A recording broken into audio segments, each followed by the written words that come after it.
తప్పుడు కేసులు అరెస్టులు నిర్బంధాలు ఈ రకంగా ఒక ఎమర్జెన్సీ పాలన దిశగానే కాంగ్రెస్ ప్రభుత్వం ముందుకు సాగుతోంది అనే చర్చ సర్వత్రా సాగుతోంది. అయితే కేవలం బీఆర్ఎస్ పార్టీ ప్రధాన ప్రతిపక్షంగా ఉన్నటువంటి బీఆర్ఎస్ పార్టీ టార్గెట్గానే ఈ రకంగా వ్యవహరిస్తోంది, ఒక ప్రజాకంటక పాలన సాగిస్తోంది అన్నటువంటి విమర్శ సర్వత్రా వినిపిస్తోంది.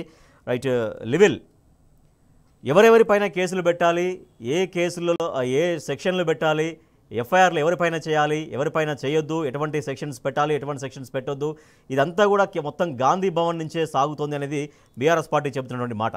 సో ఎట్లా అంటే గాంధీ భవన్ నుంచి ఏ డైరెక్షన్లో ఇట్లా జరుగుతుందని భావించవచ్చు?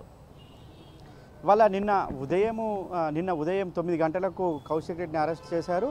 అరెస్ట్ చేసి ఎక్కడికి తీసుకెళ్తున్నారో కూడా చెప్పని పరిస్థితి. ఆయన బెడ్రూమ్లో ఉంటే ఆ తలుపులన్నీ కూడా పగలగొట్టి బంజారాహిల్స్ పోలీస్ స్టేషన్ తీసుకొచ్చారు. బంజారాహిల్స్ పోలీస్ స్టేషన్ తీసుకొచ్చిన తర్వాత దాదాపు 12 గంటల వరకు కూడా ఆయన మీద ఏమేమి సెక్షన్లు పెట్టారు, ఏమేమి సెక్షన్లు పెట్టారనేది కూడా చెప్పకుండా, వారి కుటుంబ సభ్యులకు కూడా చెప్పకుండా నిన్న అర్ధరాత్రి వరకు కూడా ఉంచిన తీరు కూడా దీనికి నిదర్శనంగా చెప్పుకోవచ్చు. ఎందుకంటే పోలీసులు ఏవైతే ల్యాండ్ ఆర్డర్ కావచ్చు, ఏమేమి సెక్షన్లు పెట్టాలి, ఏం చేయాలి అనేది పోలీసులకు తెలుసు. చట్టానికి లోబడే పోలీసులు పనిచేస్తారు. కానీ చట్టానికి లోబడి పనిచేయట్లేదు కాబట్టే నిన్న ఉదయం అరెస్ట్ అయిన కౌశిక్ రెడ్డిని సాయంత్రం వరకు కూడా ఎందుకు కోర్టులో ప్రొడ్యూస్ చేయలేదు, ఎందుకు ఆయనకు వైద్య పరీక్షలు నిర్వహించలేదు అని చెప్పేసి మొదటి నుంచి కూడా బీఆర్ఎస్ పార్టీ ప్రశ్నిస్తుంది.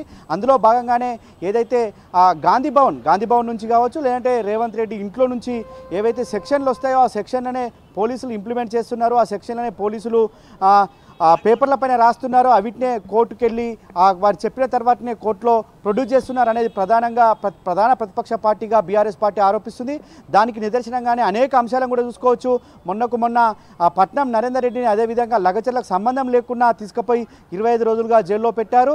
మొన్న గురుకులాలకు సంబంధించి కూడా ఆర్ఎస్ ప్రవీణ్ కుమార్ వెళ్తే అక్కడ కూడా అక్రమ కేసులు పెట్టి ఆయనను కూడా ఇబ్బందులు పెట్టిన పరిస్థితి కనిపిస్తుంది.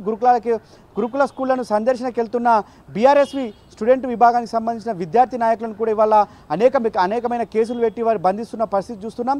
ఇవాళ నిన్నటికి హరీష్ రావు, మాజీ మంత్రి ఎమ్మెల్యే హరీష్ రావు పైన సైతం కూడా కేసులు పెట్టి, ఒక అనామకుడు ఫిర్యాదు చేస్తే కేసు పెట్టి దాన్ని కూడా ఇబ్బందులు పెడుతున్న పరిస్థితి. ఇవన్నీ కూడా గాంధీ భవన్ లేదంటే రేవంత్ రెడ్డి ఇంట్లోకి వెళ్ళి వచ్చిన సెక్షన్లే పెడుతున్నారనేది ప్రధానంగా బీఆర్ఎస్ పార్టీ ఆరోపిస్తుంది. అందుకు అనుగుణంగానే పోలీసులు కూడా చేస్తున్నారు.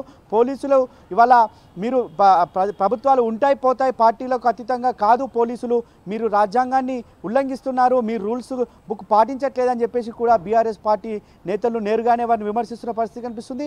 ఇవాళ మీరు కాంగ్రెస్ నాయకుల్లాగా కాకుండా, కాంగ్రెస్ కార్యకర్తల్లాగా ఒక పోలీసులాగా వ్యవహరించిందని చెప్పేసి కూడా నిన్న విమర్శించిన బీఆర్ఎస్ నేతలు విమర్శించిన తీరును కూడా మనం చూసుకోవచ్చు. నిన్న ఏదైతే గచ్చిబౌలి పోలీస్ స్టేషన్ కావచ్చు, ఇతర పోలీస్ స్టేషన్లలో ఉదయం నుంచి కూడా బంధించిన తీరు కూడా దానికి నిదర్శనంగా కనిపిస్తుంది.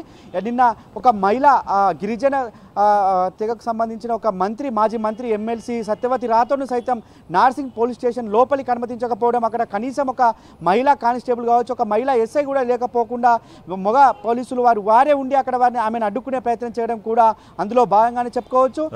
హోంమంత్రిగా చేసిన మహమూద్ అలీని సైతం నిన్న పోలీసులు అడ్డగించిన తీరును కూడా ఏదైతే కాంగ్రెస్ ప్రభుత్వం ల్యాండ్ ఆర్డర్ ఇంప్లిమెంట్ చేస్తుంది, కాంగ్రెస్ పార్టీకి సంబంధించిన నేతలు ఇంప్లిమెంట్ చేస్తున్న ల్యాండ్ ఆర్డర్ని ఇవాళ పోలీసులు ఫాలో అవుతున్నారన్న దానికి ప్రధానంగా చెప్పుకోవచ్చు. ఇవాళ గాంధీ భవన్ కావచ్చు, ముఖ్యమంత్రి ఇంటి నుంచి వస్తున్న ఆదేశాల అనుగుణంగానే ఇవాళ పోలీసులు పనిచేస్తున్న తీరును కూడా ఇవాళ తెలంగాణ వ్యాప్తంగా కూడా కనిపిస్తుంది. ఇవాళ సోషల్ మీడియాలో కావచ్చు, ఇతర వేదికలపైన ఎవరైనా ఏదైతే హామీలు అమలు చేయమని కావచ్చు, ఈ పథకాలు మాకు ఇవ్వట్లేదని కావచ్చు, లేదంటే ప్రభుత్వం ఈ చర్యలు మంచిగా లేవని చెప్తే కూడా వారిపైన కేసులు పెట్టి ఇవాళ జైల్లోకి పంపించిన తీరు కూడా ఇవాళ ఏదైతే ఉందో అదంతా కూడా తెలంగాణ సమాజం అంతా గమనిస్తుంది.